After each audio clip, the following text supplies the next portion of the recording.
같은 사랑을 가지고 뜻을 합하며 한 마음을 품어 아무 일에든지 다툼이나 허용으로 하지 말고 오직 겸손한 마음으로 각각 자기보다 남을 낮게 여기고 각각 자기 일을 돌볼 뿐더러 또한 각각 다른 사람들의 일을 돌보아 나의 기쁨을 충만하게 하라. 아멘. 예. 나의 기쁨을 완성해 주십시오라는 말씀의 제목으로 하나님 말씀을 전해드리겠습니다. 세계적인 미디어 학자로 미디어는 메시지다라는 말을 남겼던 마샬 맥루하는 그는 미디어를 중심으로 지금까지 있었던 인류의 역사를 세 가지로 구분을 했습니다. 그 중에 첫 번째는 대면 시대입니다. 사람들이 얼굴과 얼굴을 맞대어서 서로 만났던 것입니다. 그렇지 않다면 서로 소통할 수 없었기 때문이죠. 어떤 원시적인 형태를 지나 두 번째 시대는 문자 시대입니다. 이제 문자를 사람들이 만들어내면서 문자로 소통을 하기 시작을 한 거죠. 그래서 편지를 보내거나 또 여러 가지 신문들을 통해서나 책들을 통해서 사람들은 여러 가지 사람들과 소통하며 만나게 되었던 것입니다. 그리고 마지막 세 번째, 오늘날에 가장 대두되고 있는 이 전자기기 시대입니다. 우리는 지금 사람들을 만날 때 이 전자기기를 통해서 주로 만날 수가 있습니다. SNS를 통해서도 만날 수 있는 거죠. 예를 들어서 최근에 우리나라 대통령이 에이펙 정상회담을 열었는데 옛날 같았으면 이 서로 한 장소에 모여서 아시아 태평양 경제에 대해서 서로 논의했을 것입니다. 근데 코로나 시대에 그럴 수 없지 않습니까? 그래서 각자 자신의 이 사무실에서 또 일정한 장소에서 서로 화상을 통해서 소통을 할 수 있는 거죠. 이 전자기기를 통해서 소통하는 그런 시대가 되었던 것입니다. 그래서 미디어도 이런 세 가지 시대를 나누어서 지금 발전하고 성장하고 있는데요. 마샬 맥루한이 이 세 가지 시대를 구분해서 말할 때 가장 중요하게 생각했던 한 단어가 있습니다. 그것은 바로 소통이라는 단어입니다. 미디어는 소통하기 위해서 필요한 겁니다. 그래서 사람들이 처음에는 얼굴과 얼굴을 맞대어서 소통하게 되었고 그 다음에는 문자를 통해서 소통하게 되었고 지금 이 시대는 전자기기를 통해서 소통하는 그런 시대가 되었다는 것입니다. 그렇다면 여러분, 왜 사람들이 이렇게 소통하는 도구들을 필요할까요? 미디어란 매체도 필요할 걸까요? 왜 사람들은 소통하는 그런 매개체들을 갖고 있는 것일까요? 그것은 인간이 서로 만나고 교제하고 소통하는 가장 원초적인 욕구를 가지고 있기 때문입니다. 이것은 무의식적인 욕구입니다. 그냥 할 수밖에 없는 욕구입니다. 여러분, 우리가 먹는 욕구가 가장 기본적인 욕구 아니겠습니까? 사람들은 먹지 않으면 살 수 없습니다. 그래서 항상 먹는 욕구를 갖고 있는데요. 이것처럼 서로 소통하고 만나고자 하는 것이 인간의 가장 무의식적이고 기본적인 욕구라는 것입니다. 이 욕구를 만족하지 않으면 인간은 살아갈 수가 없어요. 이것은 하나님께서 우리 인간들을 창조하실 때도 그대로 나타났습니다. 여러분, 하나님께서는 가장 먼저 사람 아담을 창조하셨어요. 그리고 아담과 하나님께서는 끊임없이 소통하시고 만나셨습니다. 그러면서 아담이 하나님께서 세상을 창조하신 모든 만물들의 이름을 짓는 것을 보시고 하나님께서 그에게 부어하신 너무나 창조적인 놀라운 능력을 보시고 하나님께서는 감탄하셨습니다. 보시기에 너무 좋았다라고 말씀하셨는데 그런데 하나님께서 보시기에 좋지 않은 것을 보셨어요. 그것은 창세기 2장 18절에서 말씀하고 있습니다. 여러분, 창세기 2장 18절의 말씀 제가 읽겠습니다. 여호와 하나님이 이르시되 사람이 혼자 사는 것이 좋지 아니하니 내가 그를 위하여 돕는 배필을 지으리라 하시니라. 아멘. 자, 하나님께서 보시기에 좋았더라라고 말씀하신 것 이외에 딱 한 가지 보시기에 좋지 않다라고 말씀하신 것은 바로 아담이 혼자 사는 것입니다. 외로운 것입니다. 하나님과 그렇게 끊임없이 소통하고 교제하지만 아담이 혼자 사는 것이 외롭게 보이는 것이 하나님께서는 너무나 안 좋게 보셨어요. 그래서 돕는 배필로 하와라는 한 사람을 하나님께서 창조하시면서 두 사람이 교제하고 소통하고 그렇게 외로움을 극복해 나가도록 하셨습니다. 그래서 사람은 결코 외롭게 살 수 없는 존재가 되었습니다. 여러분, 외로움이란 것은 과연 무엇일까요? 러시아의 대문호 톨스토이는 이 외로움을 죽음과 같다고 비유를 했습니다. 그는 이렇게 말했습니다. 우리가 타인에게 뿌리 내리지 못할 때만 죽음에 이른다. 참 놀라운 말이죠. 그러므로 인간은 외롭게 산다는 것은 곧 죽음과 같은 것입니다. 그래서 하나님께서는 하와를 돕는 배필로 창조하시고 이 아담이 외롭지 않게 두 사람이 소통하고 교제하고 만나면서 사랑을 이루어가면서 살도록 하셨습니다.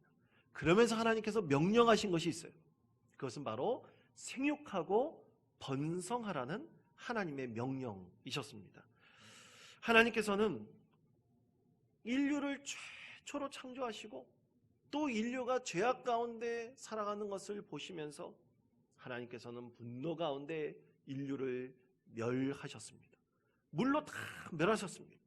그런 다음에 하나님께서는 노아의 가족들만 살리시고 아라랏산에 정착하시면서 또 하셨던 말씀이 있어요. 그것은 생육하고 번성하라는 하나님의 말씀이셨습니다. 명령이셨습니다. 그래서 노아의 가족들이 그들의 가족들만 사는 것이 아니라 생육하고 번성하라고 말씀을 하셨는데, 그럼 어떻게 하면 생육하고 번성할 수 있습니까? 그것은 서로 만나는 것입니다. 교제하는 것입니다. 소통하는 것입니다.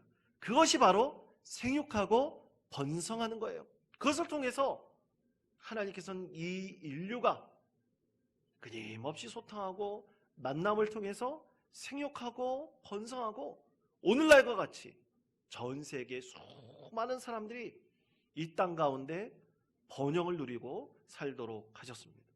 곧 생육하고 번성한다는 것은요, 인류에게 있어서는 소통하고 교제하는 것입니다.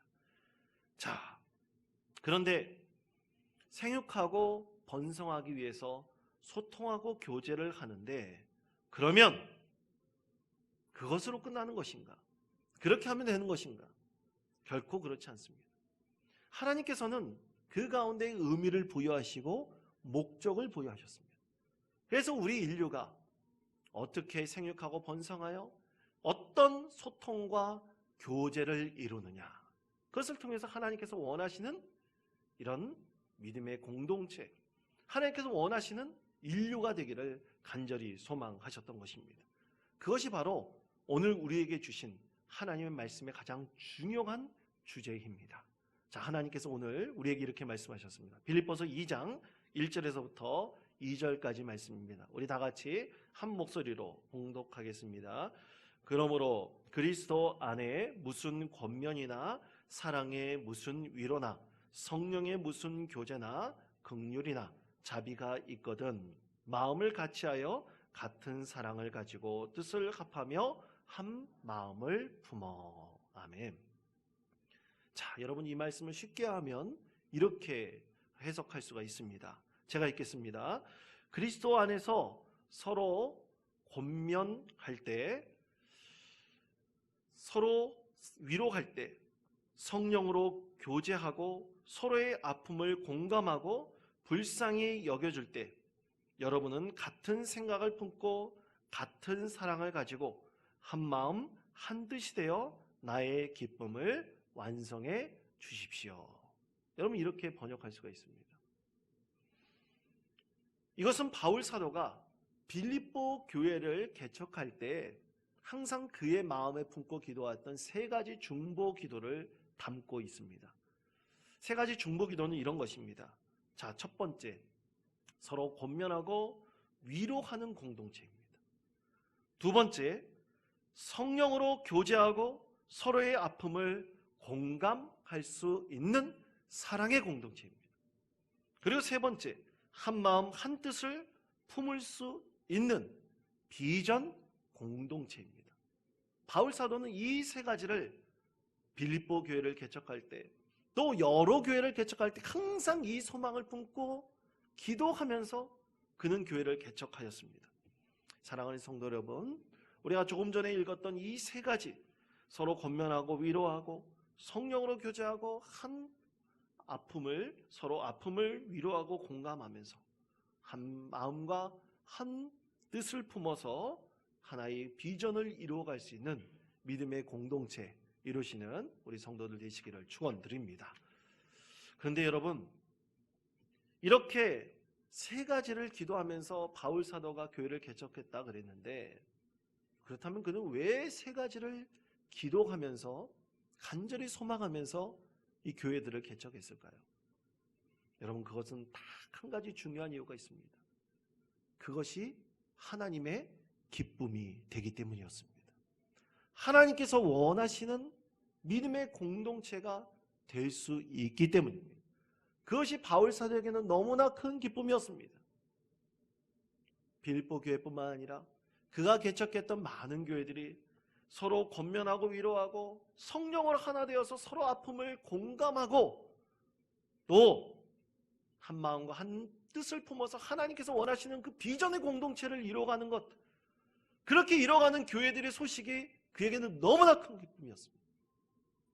하나님께서 그런 공동체를 사람들이 소통하면서 교제하면서 이루시기를 간절히 원했기 때문입니다.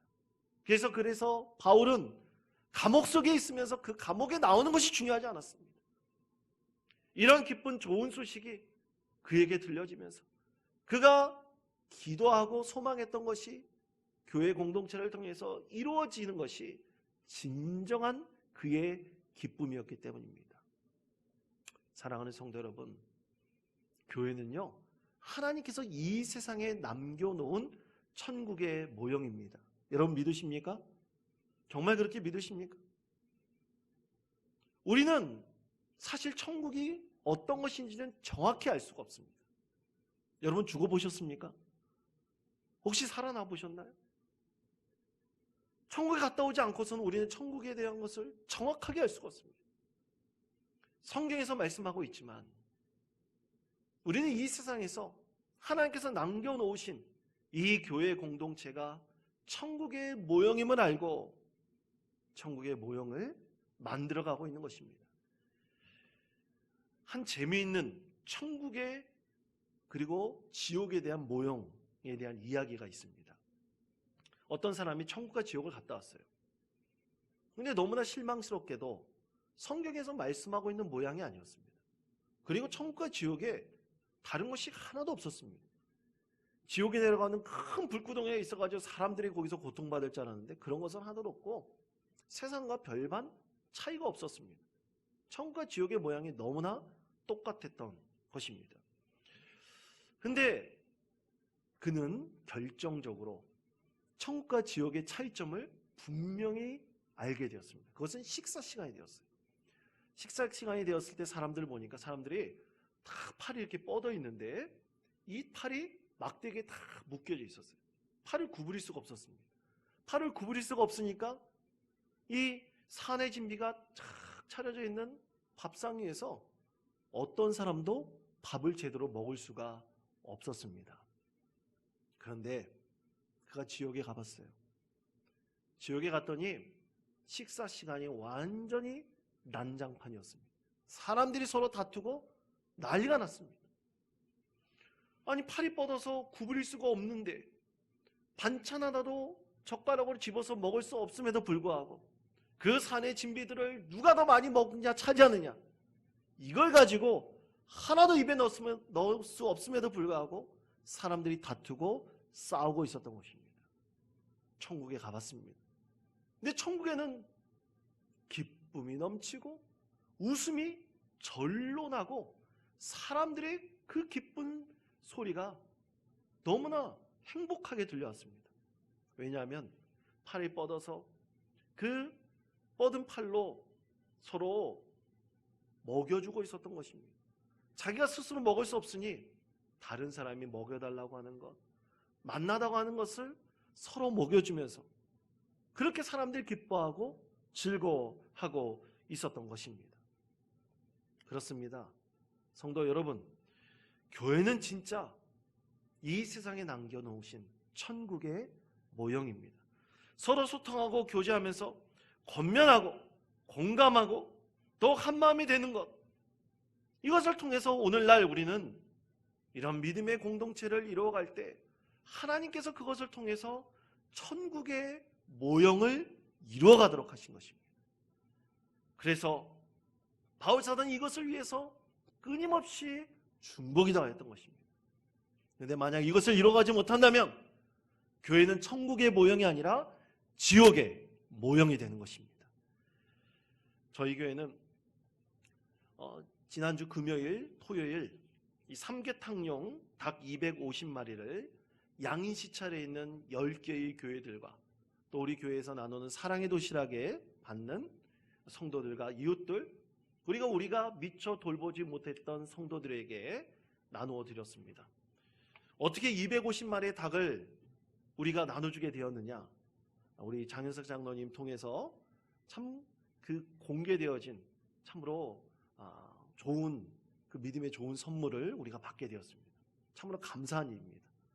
자세한 내용들을 여러분들에게 말씀드릴 수는 없지만 우리 장로님 통해서 그렇게 공개가 되었습니다. 참 하나님께 감사했습니다. 그래서 시찰내에 있는 여러 교회들, 그리고 사랑의 도시락을 받는 우리 성도들, 그리고 이웃들, 또 돌보지 못했던 성도들에게 쫙 나눠드렸는데 참으로 이것이 하나님께 너무나 감사한 참으로 은혜로운 그런 사역이었습니다. 왜 하나님께서 우리에게 이런 일을 일어나게 하시겠습니까? 괜히 일어나게 하신 것인가요? 그렇지 않습니다. 이 코로나 시대에 힘들고 위로받기를 원하는 우리 교회들과 성도들과 국민들에게 하나님께서 주신 위로의 선물이 된 것입니다. 바로 우리 교회를 통해서 하나님께서 이루신 것입니다. 여러분, 그 닭 몇 마리 시중에서 그냥 사 먹을 수도 있습니다. 별거 아닐 수도 있습니다. 그러나 여러분, 하나님께서 주신 이 귀한 선물을 우리가 서로 나누고 위로의 메시지를 전하고 서로 섬길 때 우리 가운데서 참으로 주체할 수 없는 기쁨을 우리가 누릴 수가 있는 것입니다. 여러분, 우리 교회는 내년에는 조금 더 많이 우리 성도들이 참으로 선교하기 위해서 하나님께 드린 귀한 선교 헌금을 통해서 좀 더 많이, 참 코로나 시대에 좀 우리도 재정적으로 어렵고 힘든 것이 있지만 그래도 조금 더 교회들과 선교단체를 우리가 도우려고 합니다. 왜냐하면 그것이 우리의 기쁨이 되고 하나님의 너무나 넘치는 기쁨이 되기 때문입니다. 그렇게 닭들을 교회들에게 나눠드렸는데요, 받은 교회 목사님들이 하나같이 저에게 감사하고 고맙다라는 메시지를 다 보내주셨습니다. 저녁 기도에 모인 성도들에게 나눠줬다는 교회도 있었습니다. 얼마나 감사하고 기쁜 일입니까? 참으로 놀라운 하나님의 은혜가 아닐 수 없습니다. 그 감사 제가 받을 것이 아닙니다. 우리 성도들이 받을 것입니다. 그리고 우리 하나님께서 영광 받으실 일입니다. 우리 교회를 통해서 하나님께서 그런 위로와 그리고 섬김을 우리를 통해서 이루셨기 때문인 것입니다.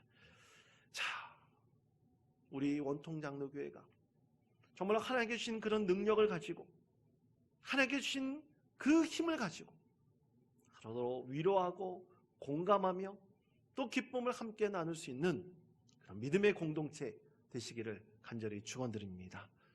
자, 그렇다면 어떻게 우리가 이런 기쁨을 나누는 공동체를 이룰 수 있을까요?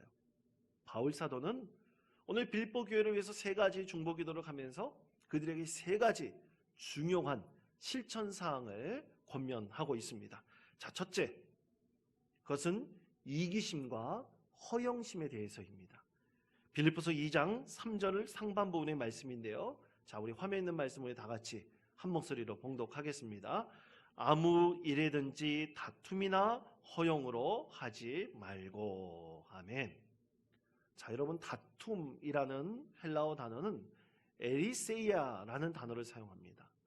이 단어는요, 로마서 2장 8절에서 아주 구체적으로 하나님 말씀으로 말씀하고 있는데요.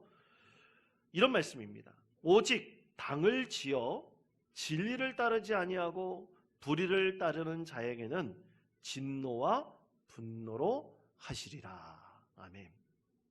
자, 당을 짓는 것을 성경에서는 에리세이라고 말씀하고 있습니다.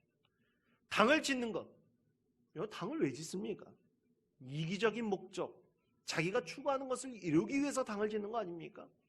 우리나라 보십시오. 여당과 야당이 있습니다. 당들의 이름들을 가지고 그들이 모였습니다. 그것은 그들이 이루고자 하는 정치적인 목적을 이 세상 가운데 이루기 위해서 끊임없이 애쓰고 노력하는 것입니다. 그것이 당을 짓는 것이에요. 그런데 천국의 모형을 만들어가기 위해서 교회 안에서는 당을 짓지 말라고 했습니다. 그것은 바로 자기의 이기적이고 허영적인 것을, 허영심을 드러내는 것이기 때문입니다. 그렇다면 이런 이기심, 이 허영심, 헛된 욕망에서 우리는 어떻게 하면 벗어날 수 있을까요? 존 오트버그 목사님은 이 공동체를 세워갈 때에서 가장 우선시해야 될 한 가지 마음을 제시하였습니다. 그것은 우리는 모두 조금씩 비정상적인 데가 있음을 인정하라고 했습니다. 우리 모두 조금씩 비정상적인 것이 있음을 인정하라. 전 이 존 오트버그 목사님의 말에 전적으로 동의할 수밖에 없었습니다. 한 번은 제 둘째 아들이 그러더라고요. 아빠는 내 친구 아빠들하고 너무 달라. 아빠는 너무 이상해 그러더라고요. 제가 그래서 그렇게 대답했습니다. 그래, 나 이상한 건 맞다. 제가 그랬어요. 무슨 말씀인지 잘 이해가 안 가시죠? 개그입니다, 개그. 여러분, 우리는 모두 조금씩 이상하고 비정상적인 것이 있어요. 한때는 비정상에 정상화라는 말이 참 많이 회자되기도 했습니다. 여러분, 과연 무엇이 정상이고 무엇이 비정상입니까? 과연 우리는 이 정상과 비정상을 무엇으로 나눌 수 있을까요? 상담가들에게 제가 상담 훈련을 받을 때 항상 이 중요한 원칙을 배운 것이 있습니다. 그것은 상담가가 상담을 할 때 보면 이 마음에 병이 든 사람들이 분명히 있어요. 그래서 그 사람들을 만나면 되게 이상합니다. 그럴 때 상담가들의 마음속에 저 사람은 정상이구나. 저 사람은 비정상이구나. 이런 태도를 절대로 갖지 말라고 배웁니다. 사람들은 쉽게 그렇게 빠질 수가 있거든요. 여러분, 장애인들을 구분할 때 우리는 종종 장애인과 비장애인이라고 구분을 하죠. 그렇게 많이 얘기합니다. 근데 여러분 한번 깊이 생각해 보십시오. 뭐가 장애인이고 뭐가 비장애인입니까? 무엇을 기준으로 장애인과 비장애인을 구분할 수 있습니까? 단지 우리가 정확히 알 수 있는 것은 조금 더 몸이 불편한 사람, 좀 불편하지 않은 사람, 별로 불편하지 않은 사람, 그렇게 구분할 수밖에 없는 것입니다. 장애인, 비장애인이라는 말 자체는 사실 우리가 삶의 자리에서 사람들 사이에서는 결코 맞는 그런 기준이 될 수가 없는 것입니다. 여러분, 정상, 비정상? 말이 되지 않습니다. 다 정상이라고 말할 수 있는 것, 비정상이라고 사람들이 판단하는 것은 자기를 중심에 두고 판단하는 말들입니다. 자기처럼 살지 않으면 다 비정상인 것이에요. 그러므로 우리는 믿음의 관점에서 정상과 비정상을 나눌 수가 없습니다. 왜 그럴까요? 우리가 다 실수하고 온전하지 못하기 때문이에요. 우리가 다 부족한 것이 있기 때문이에요. 오트버그 목사님 말씀처럼 우리가 다 조금씩 비정상적인 것이 다 있기 때문인 것입니다. 우리가 이것을 인정하고 받아들일 때 우린 내 장심의 중심에 둔 이기심과 그것으로부터 양산되는 허영심에서 조금씩 우리는 벗어날 수가 있습니다.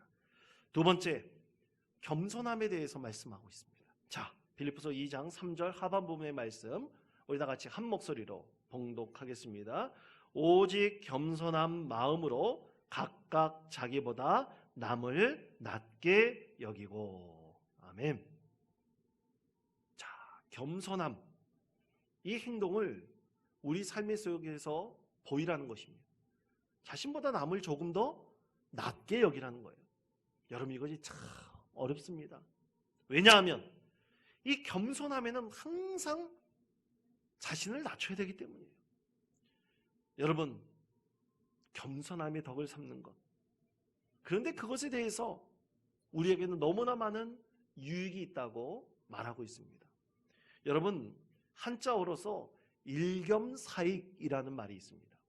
일겸, 곧 한 번의 겸손은 하늘과 땅과 사람과 그리고 신에게, 이렇게 네 가지에게로부터 받는 유익이 있다는 거예요. 여러분, 여러 번 겸손하라는 말이 아니에요. 딱 한 번만 겸손하면 하늘과 땅과 사람과 또 하나님으로부터 받는 너무나 놀라운 유익과 축복이 우리 가운데 있다는 것입니다. 하나님께서는 겸손에 대해서 우리에게 이렇게 말씀하셨습니다. 시편 10편 17절의 말씀입니다. 우리가 이 말씀 다 같이 한 목소리로 봉독하겠습니다. 여호와여, 주의 겸손한 자의 소원을 들으셨사오니 그들의 마음을 준비하시며 귀를 기울여 들으시고. 아멘. 그렇습니다. 하나님께서 겸손한 자의 소리를 들으신다고 말씀하셨습니다. 여러분, 겸손함이 공동체를 온전하게 세워가는 것입니다. 하나님께서 우리의 소리를, 겸손한 자의 소리를 들으신다고 말씀하셨는데 우리도 다른 이들의 소리를 겸허히 들어야 되지 않겠습니까? 그러기 위해서 여러분, 우리는 세상의 소리를 들어야 됩니다. 세상의 소리를 듣기 위해서 우리는 낮아져야 됩니다. 우리의 담을 허물어야 됩니다. 교회의 담을 허물어야 됩니다. 교회의 담을 허물어 갈 때는 세상의 비난의 소리를 들을 수도 있습니다. 세상의 칭찬의 소리도 들을 수가 있습니다.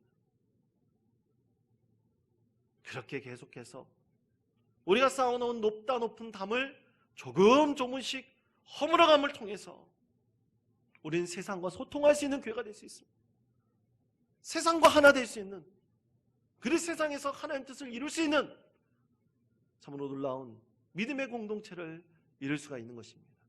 이것은 교회의 비전에 대해서 나중에 하나님 말씀을 나눌 때 좀 더 구체적으로 함께 나누도록 하겠습니다.